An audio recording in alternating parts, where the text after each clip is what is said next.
Nessa semana, o TRT de Goiás homenageia os 15 anos da TV Justiça, numa parceria que já dura 13 anos com a produção do programa Hora Extra.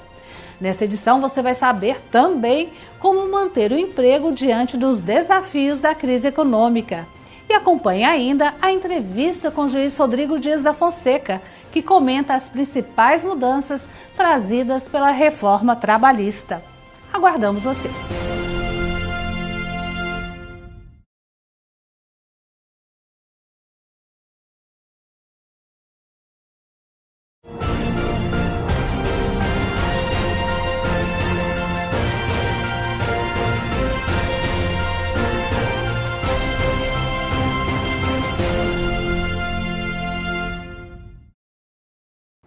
Está começando mais uma edição do Hora Extra e neste programa você confere as seguintes notícias. O TRT de Goiás homenageia os 15 anos da TV Justiça numa parceria que já dura 13 anos com a produção do programa Hora Extra. Saiba como manter o emprego diante dos desafios da crise econômica. Empresas aprendem a fazer mais com menos. E no bloco de entrevistas, o juiz Rodrigo Dias da Fonseca comenta as principais mudanças trazidas pela reforma trabalhista que entra em vigor em novembro. O Hora Extra está começando agora. Fique com a gente! O TRT de Goiás homenageia os 15 anos da TV Justiça, numa parceria que já dura 13 anos com a produção do programa Hora Extra. Foram 340 edições ao longo desse tempo. Veja nessa reportagem a trajetória do programa que debate direito e relações de trabalho. Legais no sobreaviso. Mais uma edição da liberdade aos sindicatos. Novos servidores tomam posse. Há ainda muito o que fazer.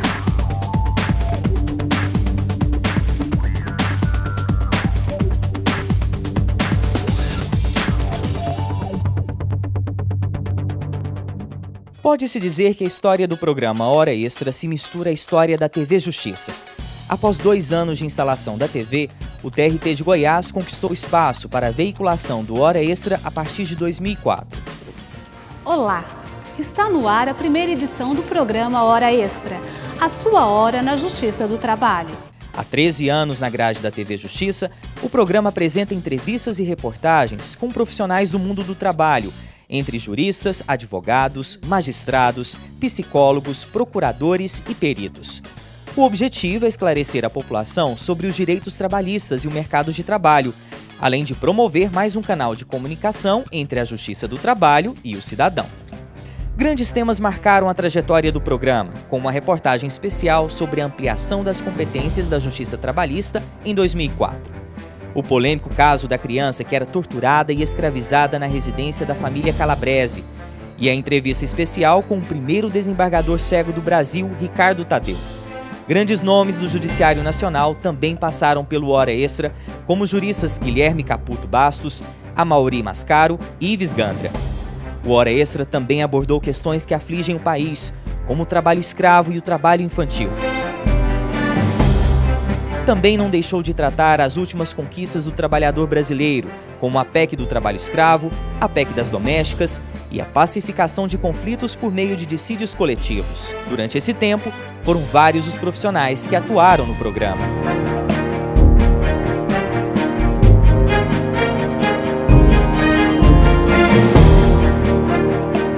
O TRT de Goiás homenageia os 15 anos da TV Justiça, numa parceria que já dura 13 anos com a produção do programa Hora Extra. Ressalto a conquista desse espaço que se tornou uma importante fonte de divulgação do direito do trabalho, das ações de cidadania e do papel social da Justiça do Trabalho. E espero que a parceria com o TRT de Goiás continue a multiplicar o conhecimento e aproximar o cidadão da Justiça do Trabalho. Durante todos esses anos, quem está à frente do Hora Extra é a apresentadora e assessora de comunicação do TRT 18, Márcia Bueno. Por isso eu vim à Coordenadoria de Comunicação Social aqui do TRT de Goiás, só para conversar com ela um pouquinho. Ela está aqui nessa sala, a gente vai atrapalhar. Márcia, oi, vamos te atrapalhar um pouquinho. Márcia, ao longo dos anos, né, durante o Hora Extra, você já entrevistou muita gente. Hoje nós vamos inverter os papéis e você vai ser entrevistada. Pode ser? Claro. Bons frutos surgiram dessa parceria com a TV Justiça? Certamente. Nesses 13 anos em que o Hora Extra faz parte da grade da TV Justiça, eu creio que nós conseguimos levar informação de grande relevância para a população, nós conseguimos acompanhar a história da da própria Justiça do Trabalho, ampliação da competência e levar todos esses fatos para a população, repercutindo de forma isenta, ouvindo opiniões contrárias, contrabalançando essas informações para que a população pudesse realmente se inteirar do que acontece no universo trabalhista. Quando o STF nos fez o convite para participar dessa TV, que é uma TV cooperativa, que busca conteúdo de todo o país, nós ficamos muito empolgados e, ao mesmo tempo, também era um desafio. E é muito bom saber que nós estamos participando da história da TV Justiça em nosso país. E é justamente por essa qualidade técnica e bom conteúdo que o programa tem atraído um público cada vez maior. Manter-se empregado em época de crise não é tarefa fácil. Autogestão e proatividade pode ajudar muito, segundo especialistas. Confira. Empregabilidade. A palavra pode parecer complicada, mas na verdade é a capacidade que o trabalhador tem de se manter no mercado de trabalho. E diante do atual cenário econômico, o momento é de ficar atento para continuar a ter a mão de obra valorizada. Em todo o país são mais de 14 milhões de desempregados e esse número não assusta só quem está à procura de trabalho, mas também aqueles que querem se manter no emprego. Por isso, esse consultor em gestão empresarial explica que por causa da crise econômica, as empresas passaram a exigir mais dos funcionários.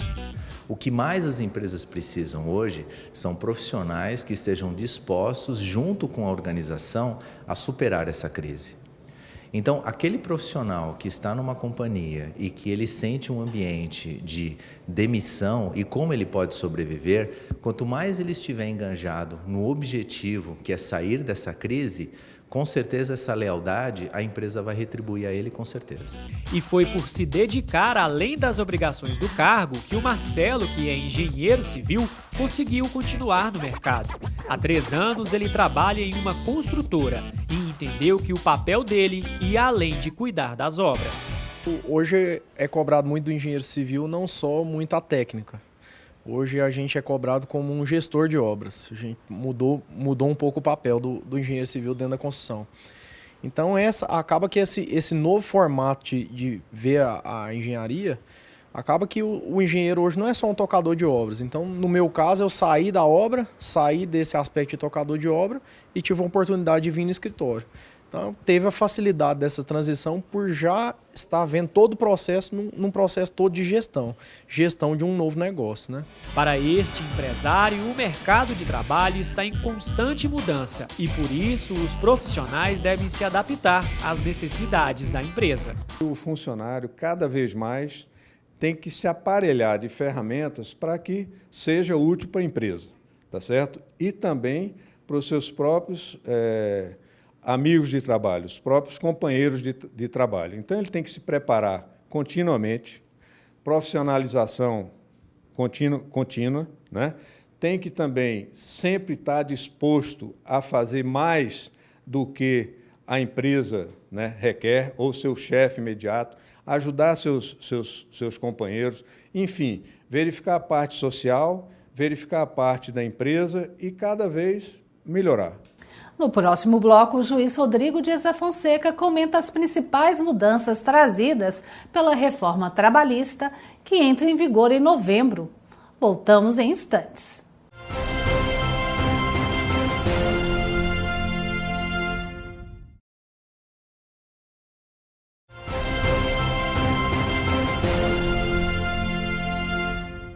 A reforma trabalhista, sancionada em julho, vai entrar em vigor em novembro.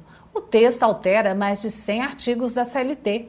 Operadores do direito se debruçam sobre as alterações aprovadas e o impacto das novas regras em relação a temas como formas de contratação, flexibilização da jornada, normas de saúde e segurança, acesso à justiça do trabalho, entre outros. E para falar sobre as principais mudanças trazidas pela reforma trabalhista, nosso convidado é o juiz do trabalho Rodrigo Dias da Fonseca, que é titular da primeira vara do trabalho de Itumbiara. Doutor Rodrigo, muito obrigada por ter aceito o convite do Hora Extra. É sempre um prazer para mim vir aqui, Márcia. Qual, na sua opinião, foi a alteração mais significativa trazida pela reforma trabalhista? Olha, a reforma traz muitas alterações, você sabe disso, né? A mais significativa é muito difícil dizer. Assim, nesse exato momento, bom, entre nós, para nós na Justiça do Trabalho, eu diria que a fixação, a generalização dos honorários advocatícios e periciais, inclusive para reclamantes, eventualmente, como regra, beneficiários da justiça gratuita, essa mudança vai trazer implicações muito fortes dentro da Justiça do Trabalho. Eu creio que aquelas ações trabalhistas tradicionais diminuirão bastante por força dessas novas disposições. É até possível que outras ações de tipos diferentes sejam criadas, sejam majoradas, aumentadas na Justiça do Trabalho. Mas essa ação trabalhista tradicional que nós vemos aí cotidianamente, me parece que o seu número será afetado pela reforma. E na sua opinião, qual a mudança mais polêmica? Essa que eu acabei de falar é muito polêmica. Mas pela cobertura que a imprensa tem dado, eu diria que aqueles artigos que tratam do que se convencionou chamar de prevalência do negociado sobre o legislado, seja o que chame mais atenção, desperte até maiores paixões nos debates, isso, de certo, é bastante polêmico. Embora, na minha opinião particular, esteja, em certa medida, sendo dado maior relevo a isso do que se merece. Porque, em uma boa parte dos casos, eu acho que, mesmo antes da reforma, o que ela veio a trazer para a CLT, muitos de nós juízes já aplicávamos. Com relação às férias, que mudanças a reforma trabalhista trouxe? Bom, a reforma trabalhista trouxe, em primeiro lugar, acabou aquela história que anteriormente havia, de que uma pessoa com mais de 50 anos de idade fosse obrigada a tirar férias sempre em um só período. Essa disposição partia de um pressuposto de que alguém com 50 anos ou mais já estava tão fadigada pela idade que não teria condições de se separar, se dividir as férias dessa pessoa, porque precisavam de ter um tempo mais longo para recuperação física. Só que essa é uma ideia que estava na lei, que parte do pressuposto de que nós estamos tratando de alguém que tenha mais de 50 anos em 1943, quando a CLT foi outorgada. Alguém de 50 anos hoje é completamente diferente de alguém com 50 anos em 1943 ou mais. As pessoas na faixa de 50 anos hoje correm maratona, de tal forma que acabou essa regra. E mais genericamente, hoje, ainda é assim, porque a reforma só entra em vigor em novembro, hoje, nas relações de emprego, pode-se dar férias em um período de uma vez, ou no máximo, diz a lei, excepcionalmente em 2 períodos. A partir da reforma, isso vai ser possível, pode-se dividir essas férias em até 3 períodos, mediante acordo feito entre empregado e empregador. Não é que seja obrigatório, mas a partir de então você pode dividir suas férias não dividir, ter férias de uma vez, em 2 períodos ou em até 3 períodos. Desde que um desses períodos tenha pelo menos 14 dias, e se for em 3, os outros 2 têm que ter pelo menos 5. Você não poderia ter férias de 3 dias, por exemplo. Entendi. E por último, pelo menos que eu me recordo de momento, uma modificação até relevante é a impossibilidade de se conceder férias até 2 dias antes de um feriado ou do descanso semanal. Para o pessoal que tem que tem descanso semanal aos domingos, por exemplo, o empregador não vai poder dar férias começando nem na sexta nem no sábado. Para não engolir o domingo, né, botar esse domingo que ele não trabalharia mesmo dentro do período de férias. Dentro do período que teria direito a usufruir. Fundamentalmente, assim, basicamente sobre férias, eu acho que são essas as mudanças. Também sobre a questão de férias, que nós recebemos uma pergunta do telespectador Flávio. Gostaria que também você respondesse ao questionamento do nosso telespectador. Vamos lá? Vamos lá. Eu tenho uma dúvida sobre essa reforma trabalhista. Se a empresa não quiser parcelar as minhas férias, o que eu devo fazer? Pois é, se a empresa não quiser parcelar essas férias. Não muda nada sobre essa parte. Hoje em dia, as férias são dadas em um só período. Diz a lei a rigor que elas podem excepcionalmente ser fracionadas em 2 períodos. Acontece que o momento de concessão das férias, antes e depois da reforma, e se vai ou não haver fracionamento das férias, depende da vontade do empregador. De tal forma que é preciso, com relação ao parcelamento, que haja essa comunhão de vontades entre empregado e empregador, mas, de fato, diretamente, como ele diz, se o empregado quer parcelar as férias em 3 períodos e o empregador não desejar fazê-lo, o empregado, nesse aspecto, não tem direito de impor, tal qual não tem direito o empregado, ao contrário, o empregador, que sempre teve essa prerrogativa, de determinar quando, em que momento as férias serão concedidas ao empregado. Entendi. Bom, nós vamos para um rápido intervalo e voltamos já. Hoje falando sobre as novidades trazidas pela reforma trabalhista com o juiz Rodrigo Dias da Fonseca. Não saia daí.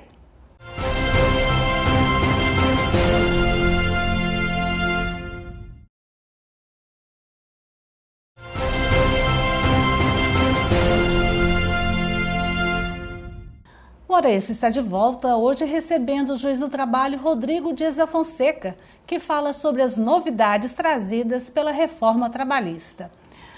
Doutor Rodrigo, a nova lei cria 2 modalidades de contratação, o trabalho intermitente e o home office. Pode-se dizer que o primeiro seria a regulamentação dos bicos? Olha, o trabalho intermitente é de fato uma novidade na legislação brasileira e, sob o aspecto positivo, o que se espera é precisamente isso, em certa medida, não é? A regulamentação dos bicos, ou seja, trazer para a formalidade aqueles empregados que prestam serviços, como o nome está dizendo, né, de forma intermitente, com menor frequência no curso do tempo. Por exemplo, esse pessoal que trabalha em restaurantes, fundamentalmente em fins de semana, ou em eventos em geral, bilheteira de teatro, esse tipo de serviço, que normalmente é prestado sem nenhuma formalização. A ideia do trabalho intermitente é precisamente essa, trazer esse pessoal para a formalidade. Sempre existe o risco, falando em tese, de que isso possa levar à precarização quando o empregador passe a trocar empregados regulares por trabalhadores intermitentes. Mas existem umas garantias na lei para impedir que isso seja feito dessa forma deletéria, né? Eu creio que no curso do tempo, não de imediato, porque isso é preciso assimilar a cultura do trabalho intermitente, que a gente ainda não tem, né? Eu acredito que no curso do tempo eu tenho uma visão positiva sobre esse aspecto. Eu acho que no curso do tempo isso pode realmente acontecer. E o que muda em relação à jornada de trabalho? Muda muita coisa. Bom, vamos lá. Sobre a jornada propriamente dito, a quantidade de horas trabalhadas em um dia de serviço, isso não muda, porque até é constitucional, no máximo 8 horas até aí. Mas muda, por exemplo, o intervalo. Hoje nós temos intervalos para quem trabalha mais de 6 horas, de no mínimo 1, no máximo 2 horas. Esse intervalo por negociação coletiva, sim, e só por negociação coletiva, pode ser diminuído para meia hora. Existe até alguma crítica, muita crítica sobre isso, mas se a gente for parar para pensar e verificar o que acontece de verdade, eu acho essa uma disposição altamente positiva. Existem uma série de empregados que trabalham e fazem suas refeições no local de trabalho, que 30 minutos é mais do que suficiente. E depois ele não tem nem onde ficar para descansar. Pois é, mas a grande vantagem nem é só essa. A fundamental vantagem é sair meia hora antes. Sim. Tem um caso emblemático disso, muito recente. Em maio desse ano, os trabalhadores no metrô de São Paulo, os metroviários, fizeram greve. Veja bem, fizeram greve para que fosse mantida uma condição de trabalho anterior que o metrô queria modificar. O que o metrô queria fazer? Dar 1 hora de intervalo. E eles queriam meia hora de intervalo, porque eles não queriam sair às 5 horas da tarde, como eles teriam que fazer se tivesse a hora de intervalo. Eles queriam sair às 4h30, tendo só meia hora de intervalo. Tem uma série de vantagens. Você chega na sua casa mais cedo, você não enfrenta o trânsito das grandes cidades. E, na minha visão, esse é um aspecto também que bem ilustrativo de uma crítica que em alguns aspectos pode ser pertinente, mas em outros não, de dizer que direitos estão sendo retirados. Ele tinha direito a 1 hora de intervalo, pode ter, a partir da reforma, dependendo da negociação coletiva, a ter só 30 minutos. Então foi retirado 30 minutos de direito dele, do intervalo? Acho que não, né? Em muitos casos, o que se percebe é que esses 30 minutos a menos para o empregado foi bom. Agora, tem algumas categorias para as quais ter só 30 minutos de intervalo seria muito ruim. Vamos cogitar aí o cortador de cana, por exemplo, que é uma profissão altamente penosa. Meia hora de intervalo só para esse cara, eu acho muito complicado. Mas aí a solução é o sindicato dele não negociar isso. O que eu acho que é ruim é o que a gente tem hoje, que tem que ser 1 hora para todo mundo, seja bom, seja ruim, não importa. Eu acho que é um avanço. Com relação a essas mudanças que entram em vigor a partir de novembro, o trabalhador tem muita dúvida se o contrato hoje que está em vigor, se vai ser alterado, se esses direitos já serão modificados ou não. Essa dúvida também é do telespectador Rogério, que mandou a pergunta também para o Hora Extra. Vamos lá? Meu nome é Rogério e a minha dúvida é a seguinte: a reforma trabalhista ela vale somente para os contratos após a mudança ou também para os contratos antes da mudança? E aí? Ela vale para os contratos, para todos os contratos, evidentemente, mas para aqueles que começaram antes da mudança e para o tempo que tiver vigorado até que a nova lei entre em vigor, é evidente que vale a lei antiga. E, evidentemente, que em casos pontuais é preciso verificar a existência do direito adquirido, que pode fazer com que uma nova regra menos benéfica não seja aplicada. Nosso tempo está se esgotando, mas ainda tem mais uma pergunta da telespectadora Valéria, que diz que está muito confusa com a reforma trabalhista. Vamos lá? Eu fiquei confusa com essa nova reforma, eu queria saber se eu perdi algum direito. E aí, ela perdeu algum direito? Eu não conheço a realidade da Valéria, precisava de mais informação, mas as maiores dúvidas sobre a reforma são dúvidas decorrentes de desinformação. O que eu tenho visto? Perguntas como: perde direito às férias, perde o 13º, perde o FGTS, dizem que a CLT não vale mais. Nada disso é verdade, absolutamente nada disso é verdade. Depende da ótica que você encarar, Márcia. Se você entender, por exemplo, que, como eu mencionei agora há pouco, que o empregado tinha direito ao intervalo de 1 hora e vai ter, eventualmente agora, direito ao intervalo de apenas meia hora, se você entender que isso é uma perda de direitos, então teve perda. A gente tem a chamada hora de percurso, hora in itinere, a gente até já conversou sobre isso aqui nesse programa. As horas in itinere acabaram. Sob a ótica daquele que tinha a expectativa de receber as horas in itinere, perdeu o direito. Mas é uma alteração que tem por objetivo estimular que o empregador conceda transporte ao empregado ir e voltar do serviço. A depender da ótica de análise, então, pode-se achar que perdeu-se direitos. A minha impressão, nesse caso específico da hora in itinere, é que não teve perda nenhuma, que vai beneficiar a maioria. Eu conversei com o juiz Rodrigo Dias da Fonseca sobre as novidades da reforma trabalhista. Doutor Rodrigo, muito obrigada pelo seu apoio, pelos seus esclarecimentos. Com certeza tem muito mais coisa ainda para a gente esclarecer. Já fica aqui o convite para uma próxima edição do Hora Extra, para a gente tratar desse assunto novamente. A reforma é muito ampla, não dá para a gente abordar muita coisa num tempo mais curto, mas eu fico à sua disposição. Obrigada. Essa edição do Hora Extra chega ao fim. Muito obrigada pela sua atenção e até a próxima semana. Mais informações sobre o TRT de Goiás você acompanha nas redes sociais, no portal do TRT e também na Rádio TRT Goiás. Até a próxima semana.